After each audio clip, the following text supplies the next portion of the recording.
Hey, good morning and welcome back to Dakota News Now. It is now time for another edition of Owning Your Outdoors, and joining me as always is Doug Schroeder from Lewis. And Doug, what are we doing today? We're going to talk about gardening. This year with COVID, more people than ever have started gardening at home.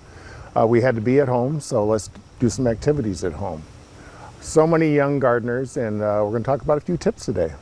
But first, I want to introduce two really good friends of mine, Wayne and Jan. They've been gardening for years. Yes, so tell us a little bit about your garden here. Like, what do you have in your garden here? Oh, we have tomatoes, cucumbers, green beans, some rhubarb, peppers. And just by looking at it, you can just tell that it's just such a lush and beautiful garden. So we kind of wanted to talk about some of the tips and tricks that you guys have done in order to make it this way. So what all have you done out here? Well, to start with, we have our own compost bin that Wayne digs it all out and tills it in the spring and tills it really good. And we put down newspaper first after we plant everything, and then we cover it with our grass clippings. That helps keep a lot of the blight down, the bugs out. It also helps keep the moisture in the ground, and it's better for the plants. We try to keep our plants some space in between our plants. We're fortunate this year that it's been a good year, and sometimes they don't have as much space as they need. And also, you've got to keep the branches up off of the ground. That's where you get a lot of bugs and a lot of blight. Your tomatoes rot when that happens.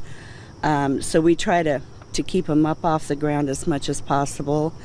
Our cucumbers, the cucumbers that we planted this year are called English cucumbers, or I call them English cucumbers. And they're long cucumbers, as you can see in a little bit here.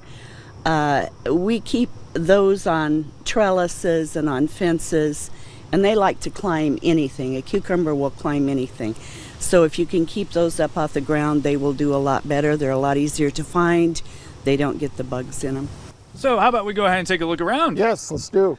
Should we start with the tomatoes? Yes, you can tell that they've been pruning at the bottom. And when you prune a tomato, you want to take and cut the branch off to the main stem, but not into the main stem. But by keeping the branches off the ground, less blight, more air blowing through, and you're going to have healthier plants.